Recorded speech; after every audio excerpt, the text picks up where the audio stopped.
Can I ask you about how you came to the realization that you were a woman? And I started taking inventory of myself, and I discovered that I was a woman. My coworkers and I were going to a Jenny Rivera concert in San Manuel Casino, and this was my first outing full-time as a woman. Here I am at a big event, con pura raza. They're gonna clock me. They're gonna name call me. They're gonna like, I'm going down. It's because of women like you that are open enough to share their stories that are going to change the game in the transgender community. Hello, everyone, and welcome to another episode of Chiquis and Chill. I'm your host, Chiquis, and I hope you all are having a great day.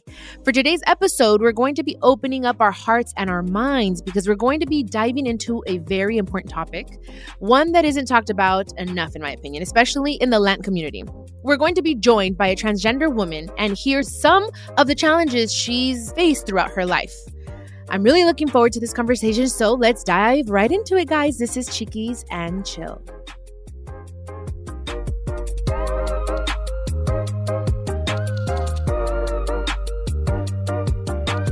Today's guest is Emmy Olea. She is an actor, writer, and a podcast host. He'd invite me over to have dinner with his family. I knew he didn't tell them that I was transgender, and I didn't know if they knew or not. Adam said, if this question ever comes up, just deny. Her new podcast, Crumbs, is part of, the family, iHeartRadio's My Cultura network, and we will learn a little bit more about that a little later. But let's hear more about her story. Welcome, Emmy. It's so good to hear from you. How are you? Hi, Chiquis. Thank you so much for having me. I'm really excited to be here. Of course. No, I'm really excited. This is something that I'm very passionate about. I've had personal experiences and I have family members. And not only that, I feel that it is a huge taboo still in our Latin community. And this is why I'm so excited to have a podcast where we're able to speak about anything and everything that we want. So first of all, congratulations on your podcast, Crumbs. Thanks. Thank you. That's awesome. I'm so excited. You're part of the family. So woo woo, my cultura right here. Yay. Okay, so I can tell you're such a strong and positive force, but I know you probably weren't always like this. Can you share a little bit about your background? Where did you grow up? I'm from San Diego, so California girl. My mom was 14 when she had me. My dad was 16, and my parents were gangbang cholos from rival gangs. Oh, no way. So interesting how they met. But here I am. They had me when they were so young and they didn't know what the heck they were doing. I had really no structure whatsoever growing up. I was allowed to do whatever I wanted because they didn't know what they were doing. These were just kids having kids. Did you feel like you were growing up also with your parents? Like you felt like, because my mom was 15 when she had me. So I sometimes even felt like I was her mom sometimes, So interesting. No, because my parents, shortly after I was born, became addicted to drugs. And so that started their cycle of like being in and out of institutions. Actually, my dad kind of dipped out when I was 1 year old. So it was pretty much my mom and me. And then my grandmother stepped in to raise me. Okay, so you were raised by your grandmother. I was. Okay. And do you have siblings, Emmy? I do, yeah. I'm the eldest. Our age differences are 7, 12, and 19. But, my grandmother stepped in to raise me. She provided me with stability, home, love, while my mom was out doing her stuff, doing her hustle. She was in and out. So I didn't really have a really strong relationship from the beginning with my mom until I was a little bit older. Okay, I see. But thank goodness for your grandma. Yeah, she was an amazing woman. And talking about her, were you open with her about what you felt? Like, how old were you when you started feeling? Did you feel that way? Can I ask you? Did you feel trapped in another body? Like, can you explain to me like your experience? Yeah, no, that wasn't my experience. I didn't feel trapped in another body as a kid. I felt like it was very different.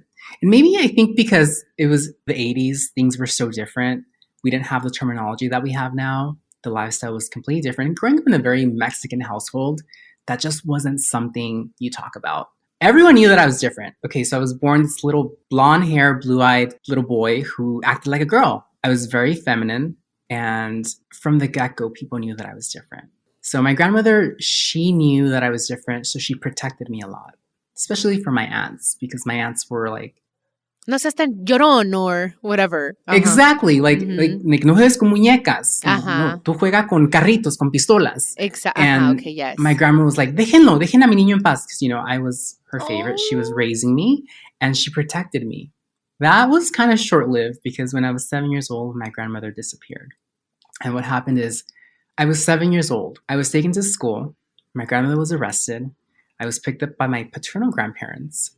And they told me that my Mami Licha, my grandmother, was in jail with my mom, with my stepdad, with my aunt, with the maid, with the mechanic. Everyone who was at the house that day got arrested.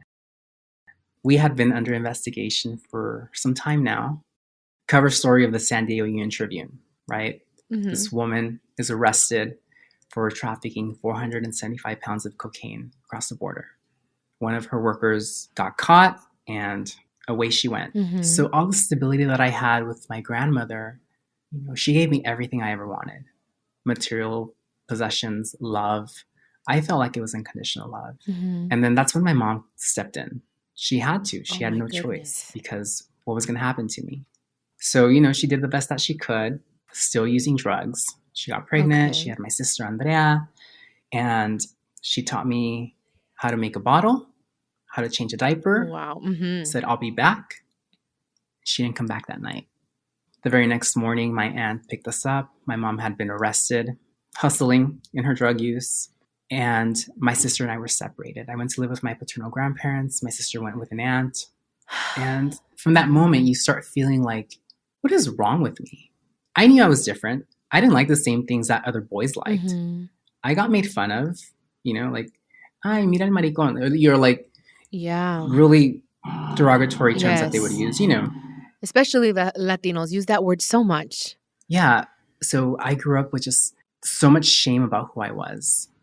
After a year of my mom being incarcerated, she got released to a halfway house. Mm-hmm. And what happened is she skipped parole and she moved us to Guadalajara, Jalisco, which is where my family's from.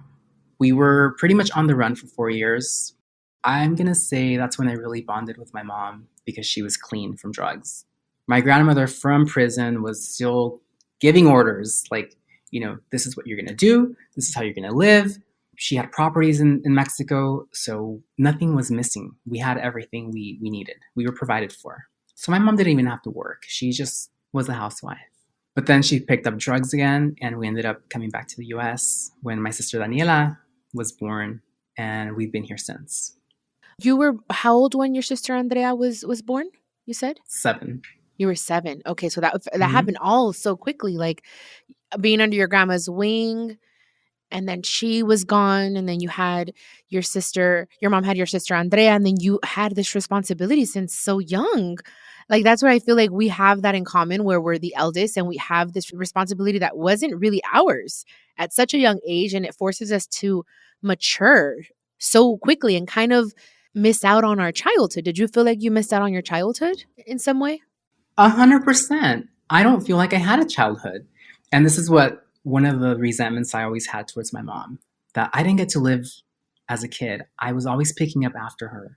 I was in charge of cleaning and combing Andrea's hair, getting her ready for school, picking out her outfits, caring for her. And also, the protective person in me wanted to make sure that she was shielded from things that happened as a result of my mom being in her addiction. Mm-hmm. Did you feel like at times that you resented her in a way, your mom? Absolutely. I know you've talked about this. I loved her, but I didn't like her. I had so much resentment growing up towards my mom, and I said, I will never do drugs. I will never be an alcoholic. I wanted to be very different. Mm-hmm. And so I applied myself. I applied myself in school, and I said, I'm going to be an honor student. I'm going to go to college. I'm going to get a degree. I'm going to break this cycle of this fucked up dysfunctional family that I have. I did pretty good for the most part. So, even throughout high school, I was still very effeminate. Everyone just said, the gay kid or el joto or whatever, those terrible things that we grew up. Back then, queer was not a cool word, and that's what they would call me. Here's the thing. I want to preface everything I mention is my experience, right? There's like Okay. no umbrella term for the trans community. It's just my experience. Which I was going to tell you, I saw that, especially with your podcast. It's kind of, this is my experience. I'm not representing the community as a whole. It's just, this is who I am. And I'm speaking about myself, which I like. I think it's a good thing. And then I respect that. So absolutely. You Thank you. This is your space too. So you go ahead and say it like it is. So then, what happened is I got admitted to 3 universities. Oh, wow. I was so excited because I was finally on my way to be successful. And then my mother got arrested at the border for crossing a hefty amount of methamphetamines. Oh, my She was given a goodness. prison sentence, and my sisters were being shuffled from house to house. My grandmother, who was out of prison at the time, she was older, and she said, I can't take care of these girls. It's too much for me. Oh, I Because by see. this time, I had a little brother, Adrian. He had already been born, and she was taking care of him, and he was a baby. So what happened is I put my life on hold. I got a job that paid me well. I went before the judge, and I got custody of my 2 younger sisters, and I raised Wow. them. And that was the most challenging thing that I've ever gone through, but also the most rewarding one. They became like my everything. Oh, my goodness. I mean, we have a lot in common. Your baby brother was how old at this time? So Adrian was about a year old Oh, he's a when baby this baby. happened. Yeah. He was a baby back then. So you weren't able to go to the university. You just said, I'm going to get a job and try to raise my sisters. Exactly. And that's what I did. I did the best that I could. I mean, they didn't come with instructions, and I was just like, fuck it. I'm going to do what I think is the best for them. Yeah. And just give them stability, show them that there is a better way of life out here. Because by this time, my mom, they're living in motels, they're living in random places. And so they're only picking up the bad habits. My sister Andrea was kind of headed that way. And I was like, God, I don't want my sister to be a chola. I really don't want that for her. Because I had so much fear that she was going to end up on drugs, in jail, or dead. That's like my biggest fear. And I carried that fear for so long with my parents. So anyway, I stepped in, I raised them, but all the resentment and all the hate I felt towards my mom just grew and grew and grew, because here I am picking up after her again and putting my life on hold. I started abusing alcohol. That was like my way to cope. And then that led to other stuff. Okay, like hard drugs? Harder drugs. That led Okay, to yeah. me blacking out. I'm a blackout drinker. Like I drink enough and I black out. And I Okay. wake up and I hear about things that I did, and it's like, holy shit, I did that? Like, I can't see myself doing that. I was so unhappy with the person who I was. I knew that I wasn't happy internally. Yes, I was abusing alcohol, I was abusing drugs, but also when I looked in the mirror, Chiquis, I didn't like what I saw. And you hadn't transitioned at this point, correct? But you had accepted I'm gay, or you hadn't accepted that? It's interesting because I had accepted that I was gay. However, I didn't have that experience of like, I'm gay, I'm out and proud, and I'm going to like go date and have fun. That wasn't my experience. I was like ashamed that I was gay. I couldn't find my place because I wasn't dating gay men. I wasn't attracted to them. So I didn't really have relationships as a gay man. It's interesting. And I that's the only way I can explain it. I couldn't find my place. The reason I asked these questions is because my brother Johnny, he's my baby. We went through this, where he went through like, he was 11 years old and he was just confused about his sexuality. And for a long time, he was just upset and had these thoughts of suicide. And it was so hard because he was like, this is what I like, but I don't want to like what I like. Like, I want to be quote unquote normal. And it took a while to just say, Johnny, like, you need to just say it out loud. And little by little, I can't push you into saying it loud and proud, but if this is what you like, this is what your body desires, you have to little by little start accepting that, because if not, it's going to cause other things. And I think maybe this is what I'm hearing. I mean, I don't know. I mean, obviously you did have a very rough childhood, and your parents and then your grandma, and then having to take the responsibility of your sisters. You felt alone and you felt like you didn't have a support system. Is that correct? And it kind of led you into alcohol makes me feel good for the moment. 100%. A big part of it is that I felt like I had let my family down, right? I was like the firstborn male. My family is very Mexican, Catholic, and I felt very traditional. And my grandmother, not my mom's mom, but my dad's mom, would tell me things like, párate bien, no te muevas así, and tienes que ser hombre, hombre, you know? Things like that. Like, since I was a kid, I could see the look of disappointment in their face when they'd see me or the way I express myself. And then my grandmother would say, ay, no, lo que no has de ver en tu casa lo has de tener. That was fucking hurtful. Of course. Absolutely, dude. Yeah. Sometimes I feel like they don't realize the things that they say, our elders, like how much they can affect our life, our hearts, our little minds, you know, because you're so young. You're still trying to figure things out within yourself, within your body. And then having someone that you love tell you this, it's just absolutely, I totally get that. And when did you start your transition? How old were you when you started? So what happened is I tried to kill myself. Oh, man. Yeah. After years of abusing drugs and alcohol, I decided that I didn't want to live anymore. I drank a bottle of pills, a big old bottle. My sisters Andrea and Danila found me, and by this time Andrea was driving, so she drove me to the hospital, to the emergency room. My liver started to shut down. I was hospitalized for 7 days, and on the last day that I was there, the doctor said, you know what? You're very lucky that you're not dead. You put your liver through hell. I'm going to discharge you. Just take it easy. So I'm excited. Like, I'm packing. I'm getting ready to go home. And then these two EMTs walk up.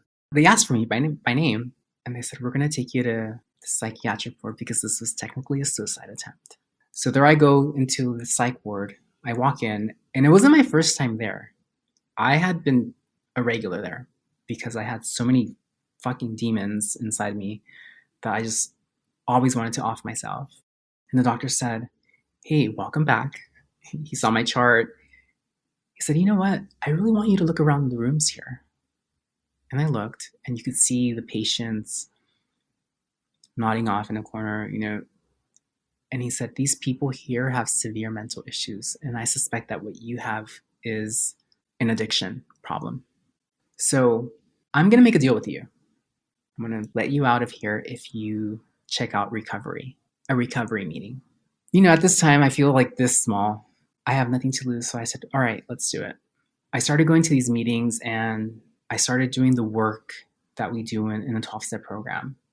And I started taking inventory of myself. And I discovered that I was a woman. That was a turning point for me. And do you feel that ever since that happened where you're like, I'm a woman, you felt like you were happier in every way? Or was it still a little bit of an uphill battle? Okay, so I played with the thought for months. And it was a bit of an uphill battle because I thought of everyone else. I thought of my sisters. I thought of my grandparents. I thought of my friends. This was a big commitment.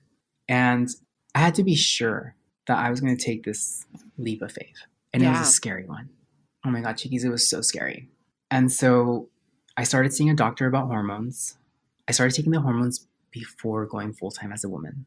I was working at the time at the phone company, and I told them, hey, this is what's going to happen. I'm going to transition. And they're like, okay, great. They were very cool about it. Just bring us any sort of like documentation, any legal name change or whatever. So I did that. And then it was time to tell my family.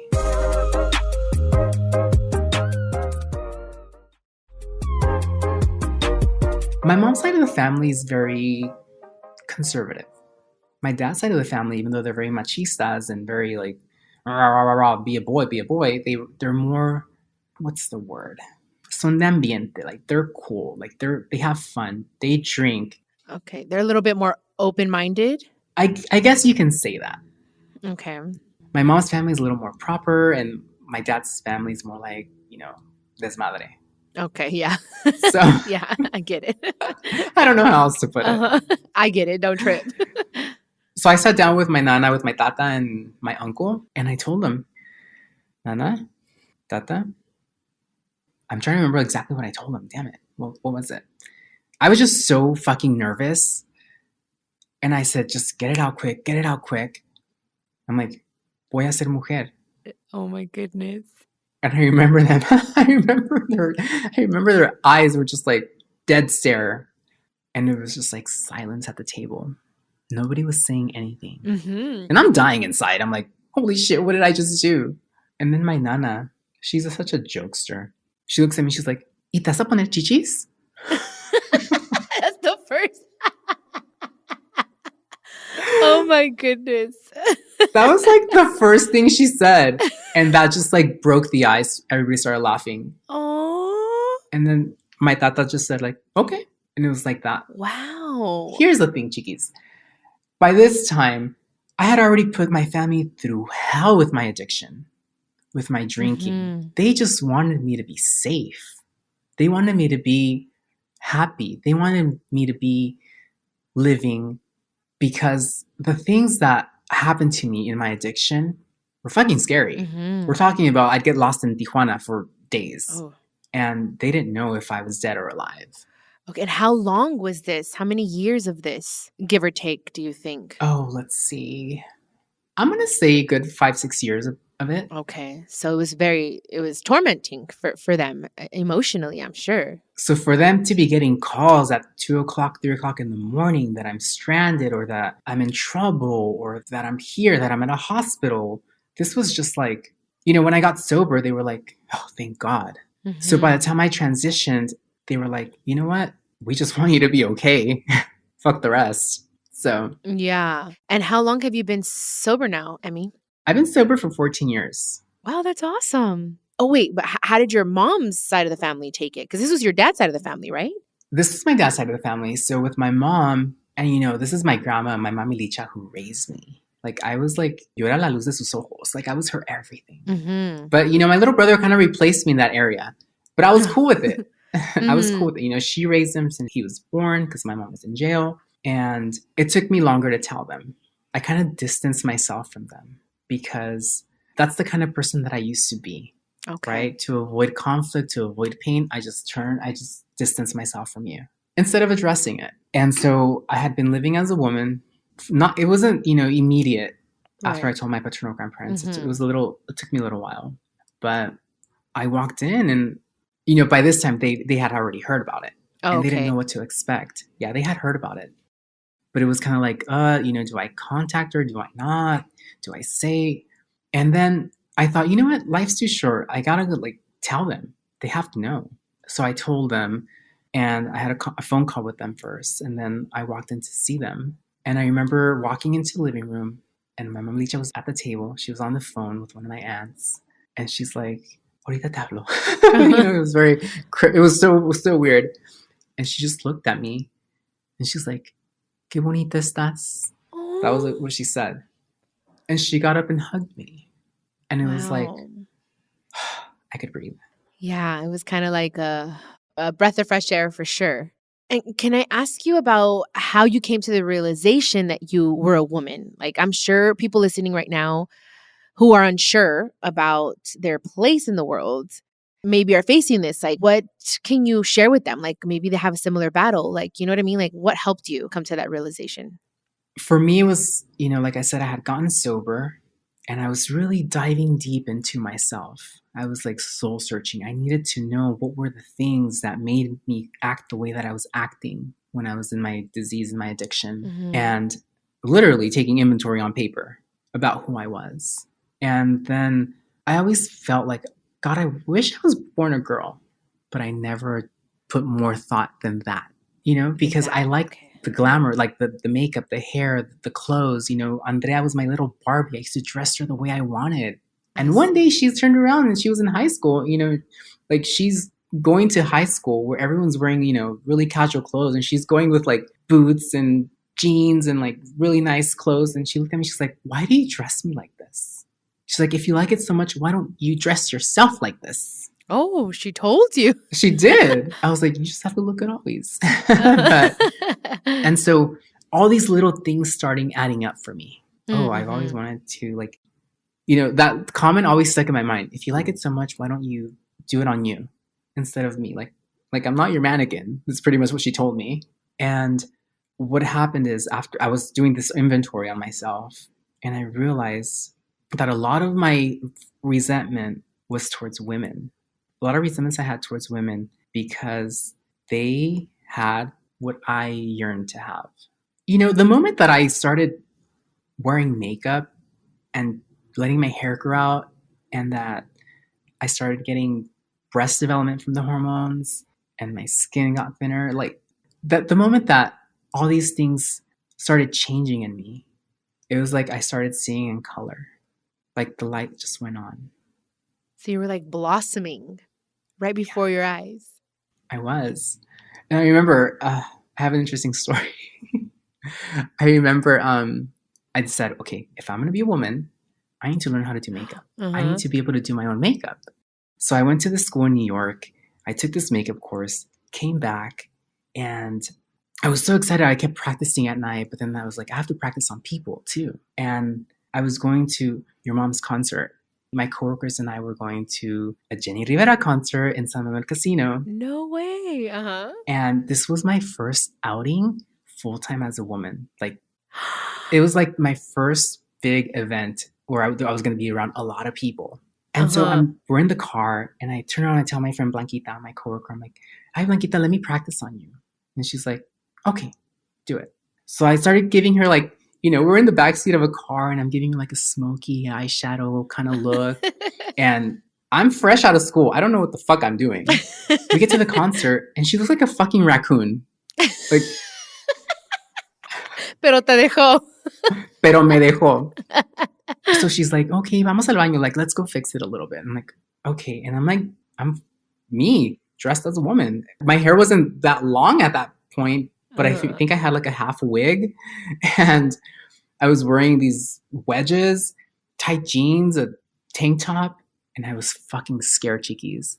Because here I am at a big event, con pura raza. They're going to clock me. They're going to name call me. They're going to like, I'm going down, right? But did you feel fabulous though? Or you were more scared? I felt fabulous. Okay. But I was mortified. Yeah. And the moment your mom came out and started singing, I let go of all those fears. And I had a wonderful time, and I felt like myself, like free. I felt so fucking free. You felt alive. I felt alive. And nobody talked shit to me. Nobody name called me. Everybody was just having fun, enjoying the moment. And I was like, okay, this is who I am. So is it safe to say that my mother, Jenny Rivera, was like your madrina? She's your madrina of like, Emmy? The birth of Emmy? Of being out in public. Being out in public. That was like my first big event. And I remember, just because, you never know what's going to happen. What's gonna, like, oh my God, what do I do? How do I act? Are people going to be staring at me? Are they going to throw things at me? Are they going to call me things? Are they going to beat me up? All these things were like valid fears that I had as a trans woman at the time. Yeah, for sure. Because I was still like, I didn't look like this. That's for sure. But you had a good time. It makes me so happy. I had an amazing time. Yeah. That's good. That makes me so happy, honestly. Shout out to my mama. She had the best concerts. She really did.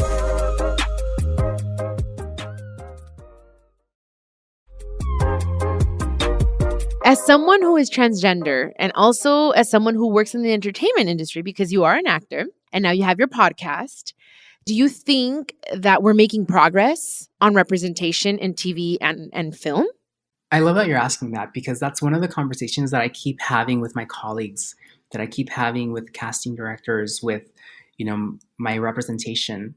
Diversity in Hollywood. We're making progress. We are. We're not there yet. So it's like a little dab. It's a little dab. Yes. Okay. And, there have been a lot more roles available for the LGBTQ plus community. I love seeing that. We're not there yet. We still have a lot of work to do. But what do you think, is the challenge though? Like what's stopping the progress in the industry? I really feel it's a lot about education. We, for many years, have lived in a hetero cis world. So really, it's about continuing to educate. And it's not about pushing agendas on anyone. Like, I hate seeing that when I saw a post the other day and they were like, stop trying to push your agenda on us. No, it's about like being loving and accepting towards all.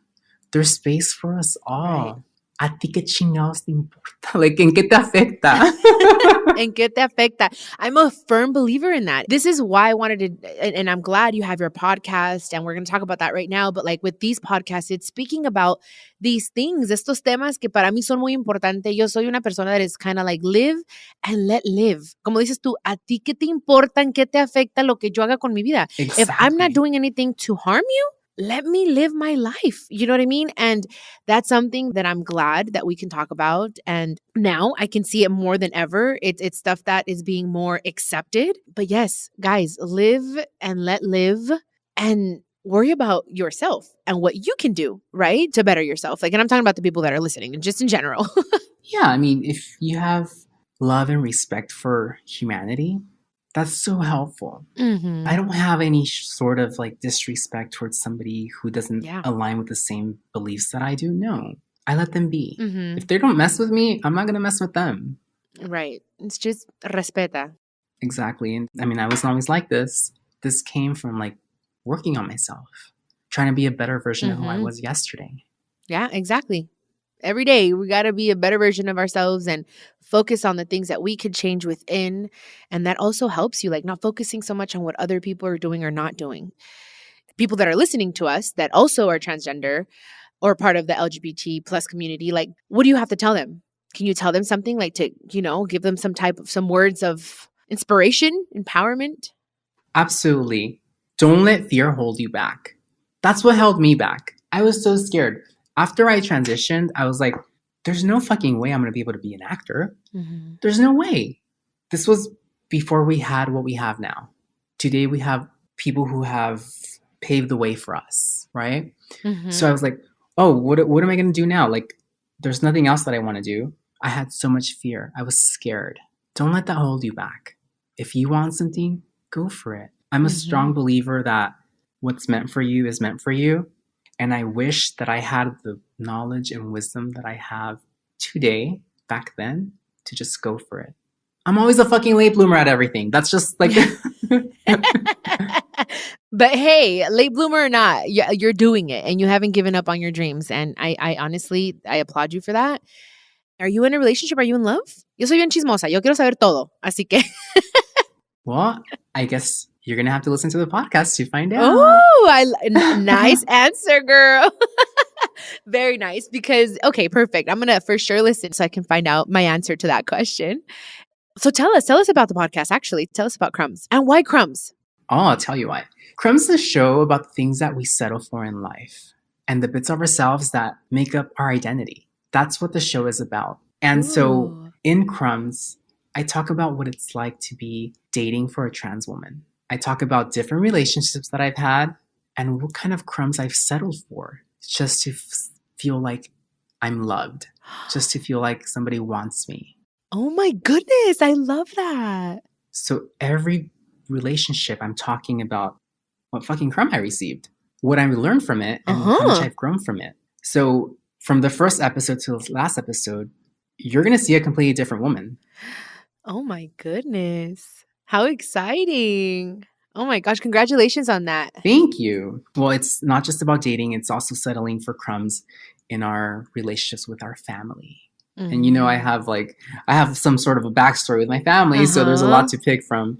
Yes. You know what? I love that. I think it's necessary. It's needed. I'm excited to listen to Crumbs, honestly, because I have been through my share of relationships where I have settled to settle, but I don't regret those relationships because, like you just said, you learn from every experience. Every person that comes into your life is a teacher to teach you something for the next person. Was it hard to pitch the podcast? Oh, you know what's so funny? I'll tell you how it happened. What happened is I started speaking a lot at 12-step recovery meetings, and people would come up to me after the podium. I talk about my story about growing, my childhood, what it was like, what happened, my turning point with drugs and alcohol, and what happened after, which is like transitioning, like, holy shit, and people are just like, oh my God, you need to write a book about this. This is such a good story. You need to write a book. And I've spoken all over the country, in Canada. Like, I've been very fortunate to be able to tell my story. And so finally I sat down one day, I was like, I'm going to write the fucking book. Why not? Because if it can help somebody not kill themselves, then that's contributing to something. So I wrote the book and I started, I had made a couple friends that are in the entertainment industry, and I got some testimonials from them for my book. And then somebody called me one day, like, hey, Emmy, do you mind if I share your book proposal with this producer that I know? I'm like, no, go ahead. So that's how the podcast came about. They were interested in my story. They feel like it could help people. And so that's how it happened. The book's not out yet. That's the thing. Like, the book's not out yet, but they read the proposal and they were like, let's do a podcast about this. I love that because we don't hear stories like this very often. So now that you have this space with your podcast to share that, I think that's wonderful. This is already like showing us that it's becoming more como que ya está un poquito más. No sé, I don't even know if the word is accepted because it's not the word that I'm looking for. You know what I mean? But it's like... Yeah, I know what you're trying to say. It's normalized. Yeah. That's the word. No, I know exactly what you mean. Like, I was so shocked because the other day I got an audition for a trans lead Mexican movie. Like, that was the first time I've ever seen that. Oh my god. And I was like, whoa, this is fucking awesome. A lead in a Mexican movie that's transgender? And I was just so like mind blown. That's awesome. I was like, good. And that's why I did the podcast in Spanish as well, right? Because I want to be able to cater to that market and reach our Latin Hispanic community. Qué bueno. Honestly, I me encanta. And it's because of women like you that are open enough to share their stories that are going to change the game in the transgender community, in the LGBTQ plus community, honestly, because it's important. The only way to change lives is to be honest, be brutally honest, the good, the bad, the ugly, the hairy, all of it. Poder decirlo y decir, sí pasé por esto, es parte de mi testimonio. Yeah. And that's how you're going to change lives. And this is how we're going to get more roles. You know what I mean? And more podcasts. And that makes me happy. That makes me, honestly, it makes me really happy. Thank you. Yeah. So thank you. Congratulations on that. I'm really, really humbled that you had me on your show. I really appreciate it. Of course. Of course. Emmy, honestly, I'm grateful. I'm grateful that you came on Chiquis and Chill and we're talking about a subject, un tema que es para mí muy importante. Thank you for being open. Again, guys, you guys can listen to her podcast, Crumbs. And guys, we're going to plug in some LGBTQ resources in the show notes for anyone who needs them. Before we wrap up today's episode, I'm going to leave you with a motivational quote. Like you guys know, me and my quotes y mis frases para mí son muy importante. So today is, I stand for honesty, equality, kindness, compassion, treating people the way you want to be treated, and helping those in need. To me, those are traditional values. That's a quote that I found, and I liked it because we were just talking about live and let live, you guys, because it is important. So hopefully you guys did learn a lot on this podcast. And Emmy, again, muchas gracias. My honor. Thank you. I'm just so grateful for you for having this space for me, for us, for our community.